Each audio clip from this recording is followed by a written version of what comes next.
Assalamualaikum Bu Ratna. Waalaikumsalam Bu Ani. Bagaimana Ibu kabarnya hari ini? Alhamdulillah baik. Bagaimana dengan kabar Ibu sendiri? Alhamdulillah Bu, saya juga baik.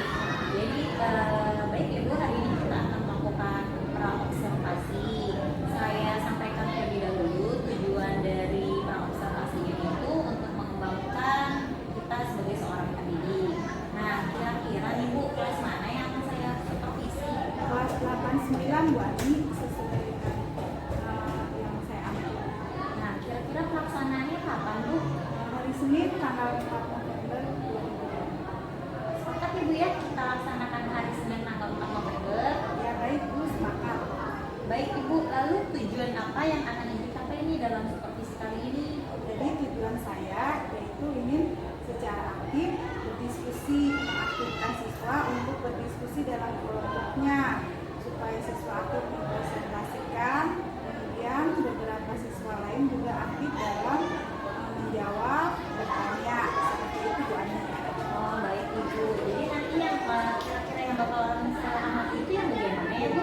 Nanti yang saya Ibu amati nanti bisa dilihat dari keaktifan siswanya pada saat berdiskusi Ibu, mana siswa itu bisa berdiskusi kemudian mampu mempresentasikannya dan menanggapi kelompok lain setelah berdiskusi, karena selama ini hanya beberapa siswa saja ketika dilaksanakan diskusi yang aktif dalam kegiatan tersebut. Beberapa siswa lain hanya pasif mendengarkan. Baik Ibu, nanti kira-kira nih strategi apa yang akan Ibu gunakan nih agar dalam berdiskusinya itu aktif dan agar siswanya juga mau menanggapi atau berpendapat terhadap kelompok lain? Strateginya nanti menggunakan pendekatan yang namanya salah bukan masalah. Jadi di mana siswa ini selama ini sebenarnya punya pendapat, nah tetapi dia sulit atau takut salah dalam mengungkapkan pendapat itu. Nah, dengan pendekatan salah bukan masalah ini diharapkan siswa ini bisa berperan aktif berdiskusi dan mengungkapkan pendapatnya. Nah, setelah ini Bu, harapan apa nih yang akan dilakukan nih dari proses kegiatan praobservasi ini? Harapannya nanti jadi mereka bisa aktif dalam pembelajaran, khususnya ketika berdiskusi, dan mampu berperan aktif juga, berani menyampaikan pendapat. Baik Ibu, saya kira sudah cukup ya Bu ya kegiatan praobservasi kali ini. Semoga nanti supervisi Ibu berjalan dengan baik dan lancar sesuai dengan yang diharapkan. Amin. Terima kasih Bu Ani atas waktu dan bimbingannya. Sama-sama Bu Ratna.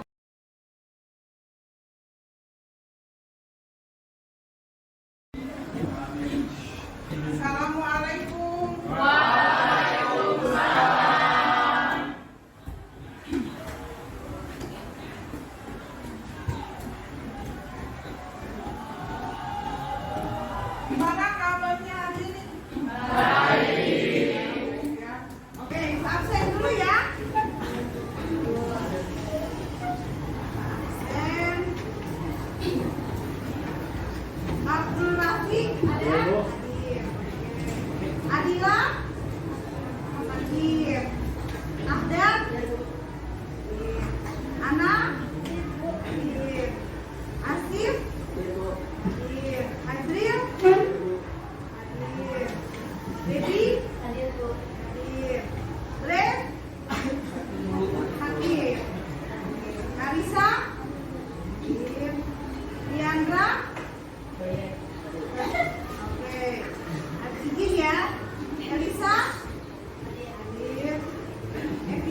porsinya hari ini. Oke, kita nanti ambil ya.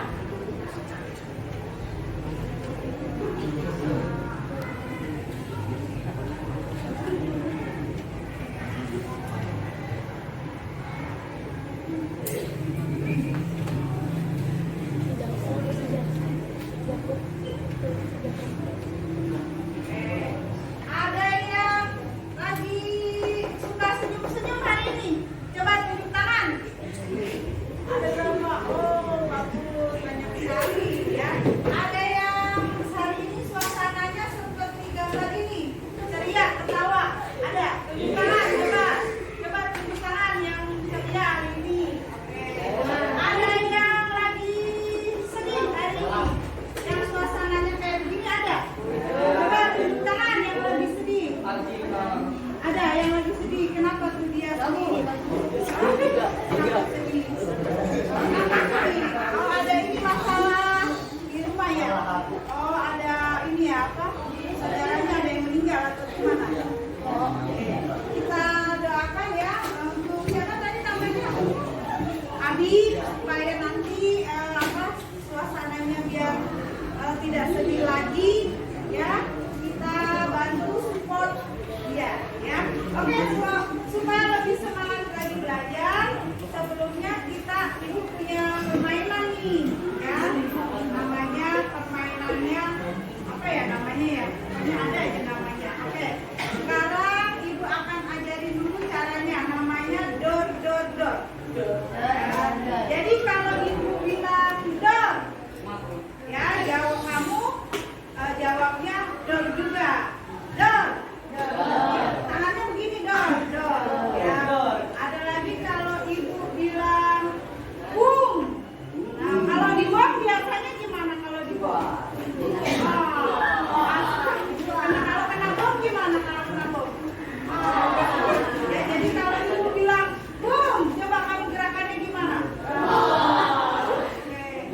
Kalau ibu bilang dor dor dor.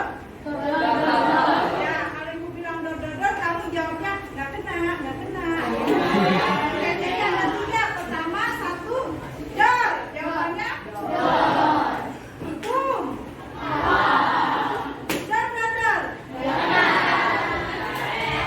Semuanya tapi berdiri jangan duduk. Ya.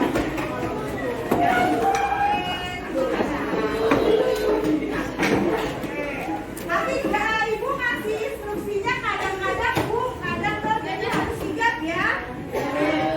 Pertama, dor. Dor dor dor. Bum. Bum.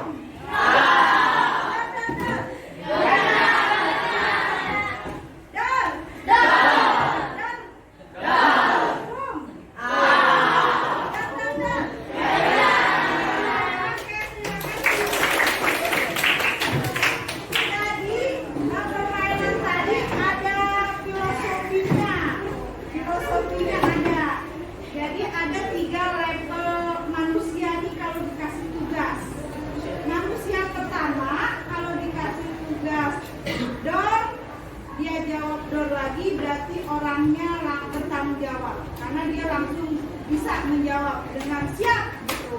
Ada manusia yang kedua kalau dikasih tugas pasrah, bum, terserah, pasrah.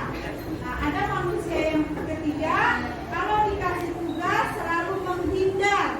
Dinamika penduduk Indonesia. Nah, ibu sedang mencatat ya data jumlah penduduk di dunia dari tahun 2020. Datanya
Nah, di situ jumlah ada yang bisa mengamati jumlah yang penduduknya paling padat ada di posisi provinsi mana?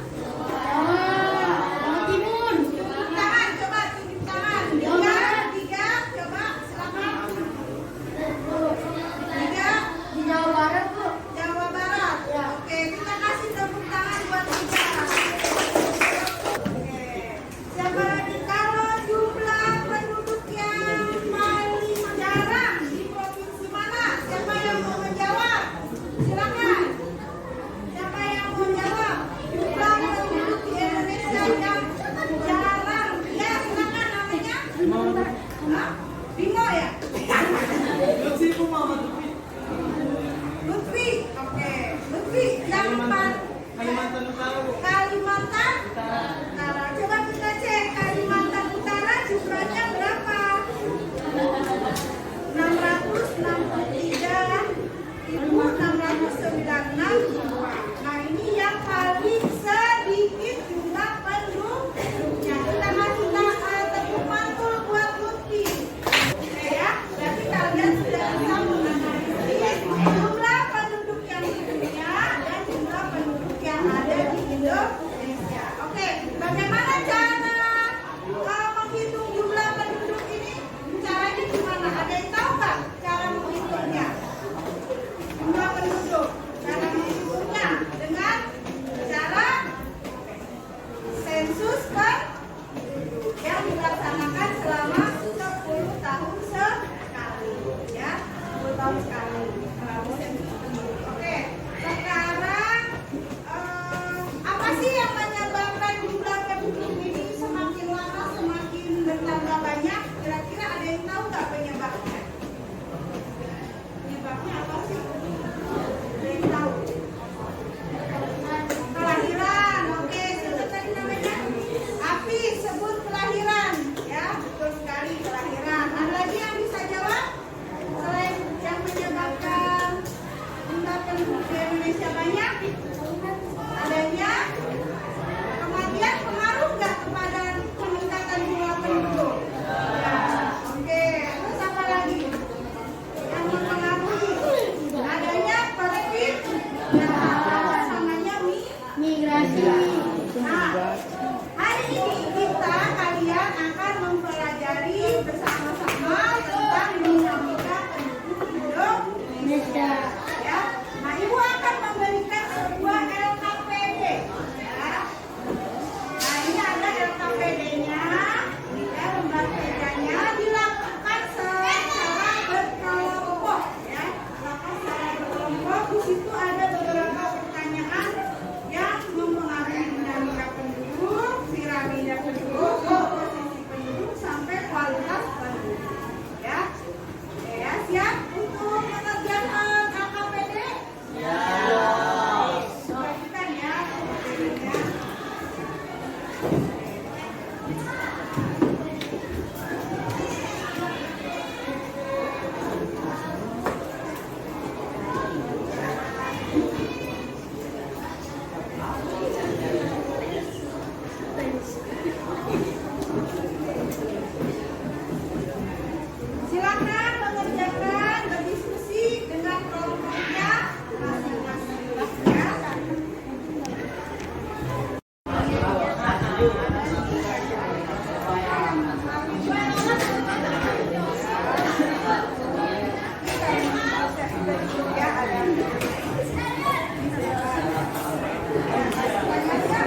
ingat ya, ada kelahiran, kematian, dan imigrasi. Ya. Kemudian faktor sosial budaya mempengaruhi dinamika penduduk. Tadi juga sudah disampaikan. Ada apa saja tadi? Ada pendidikan. Jadi pendidikan mempengaruhi. Pendidikan seseorang akan mempengaruhi pengetahuan seseorang akan peningkatan kelahiran dan kematian. Oke. Kasus yang ketiga, Indonesia menunjukkan pengaruh faktor alami terhadap dinamika penduduk. Nah, Indonesia sangat banyak ya faktor penduduk alaminya. Oke. Oke, kasih tepuk tangan untuk kelompok. Nah, kesimpulan untuk pembelajaran kita hari ini. Ya, silakan. Oke. Dinamika penduduk merupakan fenomena kompleks yang memiliki dampak. Oke, terima kasih.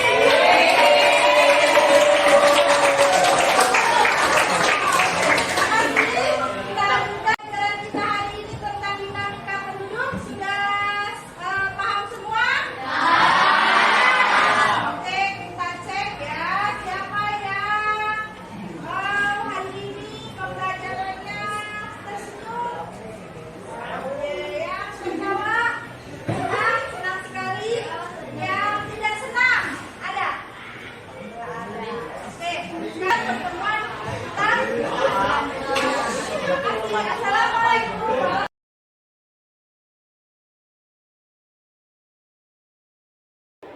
Assalamualaikum Bu Ratna. Waalaikumsalam Bu Ani.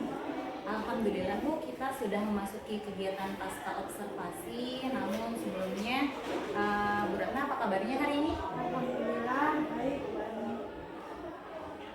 Bagaimana kabar Ibu sendiri? Alhamdulillah Ibu, saya juga baik. Ibu, bagaimana perasaan Ibu setelah melaksanakan pembelajaran yang kemarin itu? Ya, alhamdulillah perasaannya lega, bahagia juga dan puas karena prosesnya sudah berjalan dengan lancar. Nah, menurut Ibu nih, apakah proses pembelajarannya sudah berjalan sesuai dengan apa yang Ibu rencanakan? Alhamdulillah sudah sesuai dengan yang saya rencanakan. Lalu Bu, hal apa saja yang membuat Ibu merasa puas dan tidak puas dari kegiatan yang sudah dilaksanakan kemarin itu? Ya, baik, saya sudah merasa puas ya. Jadi sebagian besar murid-murid saya di kelas itu sudah mampu berpartisipasi aktif dalam kegiatan diskusi dan sudah juga menunjukkan kepercayaan diri untuk menyampaikan pendapat di depan teman-teman yang lain, sehingga di dalam kelas sudah aktif diskusinya, jadi tidak hanya menonjolkan satu orang saja. Lalu yang merasa tidak puasnya di bagian apa Bu? Nah, yang merasa tidak puasnya, jadi ada beberapa yang siswa saya yang memiliki perbedaan, ya perbedaan. Jadi kayak sulit, ada yang diam saja gitu, jadi sulit dalam berinteraksi. Dari proses pembelajarannya ya Bu ya. Ya. Jadi ada beberapa siswa yang tidak aktif gitu ya Bu ya. Beberapa saja. Nah, Ibu, dari pengamatan Ibu nih, bagaimana ketercapaian kompetensi siswa Ibu? Nah, kalau saya lihat ketercapaiannya ini kita sudah tercapai, cuman perlu tambahan alat peraga seperti data atau kasus, nah untuk menguatkan pemahaman mereka. Terus menurut Ibu nih, ada tidak sih kesulitan dari siswa dalam proses pembelajaran tadi? Kalau kesulitannya biasanya sih kesulitan di RPP. Kesulitan siswa Ibu? Oh, kesulitan siswa.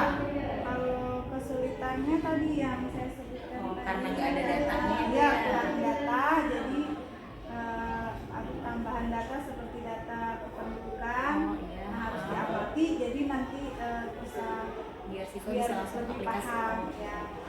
Kalau Ibu sendiri nih, kesulitannya apa Bu saat proses pembelajaran? Kesulitan saya mungkin saya harus lebih